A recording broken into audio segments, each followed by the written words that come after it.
প্রথম ওয়ানডে হারের ব্যর্থতা ভুলে দ্বিতীয় ওয়ানডেতে ঘুরে দাঁড়াতে চায় বাংলাদেশ।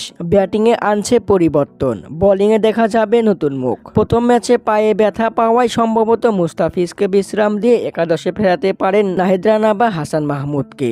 এছাড়াও লেগ স্পিনার রিশাদ হোসাইনকেও দেখা যেতে পারে দ্বিতীয় ওয়ানডের একাদশে।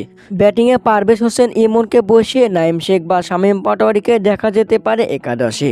তবে একাদশে যদি 3 স্পিনার ও 3 পেসার খেলায় সেক্ষেত্রে শুধু পারভেজ নয়, শামীম পাটোয়ারি বা নাইম শেখ তাদের কাউকে দেখা যাবে না মাঠে। আগামীকাল শনিবার বিকেল 3টায় সিরিজ সমতায় ফেরাতে লঙ্কানদের বিপক্ষে মাঠে নামবে টাইগাররা।